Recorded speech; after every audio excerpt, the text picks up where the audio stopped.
Hi, my name is Flo, and I'm from the Sociology Department. And the research I'm presenting today was based on current sociopolitical narratives that suggest that immigrant students are detrimental to the country of destination. So I explored two key research questions related to these narratives. The first one, as you can see up here, is do immigrants exhibit higher academic achievement in contexts with higher immigration, or do they excel in countries with low immigration due to mechanisms such as immigrant selectivity? And conversely, do non-immigrant students or native-born students perform better in contexts with lower immigration, as these narratives suggest? So to explore these questions, I used a 2015 PISA assessment, which was administered to over 500,000 students in 75 countries, and I explored three research hypotheses that are based on literature. The first hypothesis, which you can't see, is that immigrant students underperform relative to non-immigrant students.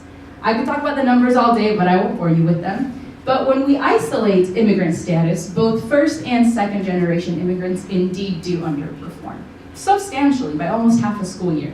However, when we take into consideration other student factors such as socioeconomic advantage, gender, public or private schooling, as well as other country level factors, this is mostly explained away. First generation immigrants are statistically the same as non-immigrant students, and second generation immigrants underperform by roughly a month.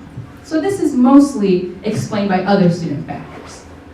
The second hypothesis is that socioeconomic status or socioeconomic advantage moderates this relationship. What this means is that we expect to see different slopes between socioeconomic advantage and achievement for each of the immigrant groups. And as you can see, all three groups, you can't see the colors down here, but all three groups exhibit higher achievement with an increase in SES. However, the yellow line is a little flatter. That's the second generation line. It means that they're not translating their economic advantage into higher achievement at the same rate as other groups. We just don't know why yet.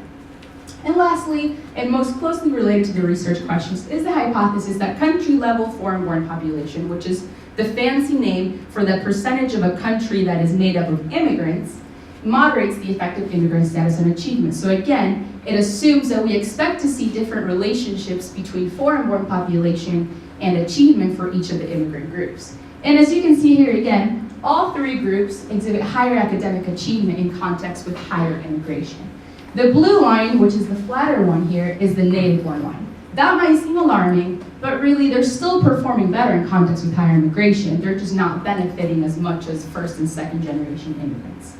So if you remember nothing else from this presentation, just remember that immigrants are not detrimental to the country of destination, as some current sociopolitical narratives and policymakers want us to believe.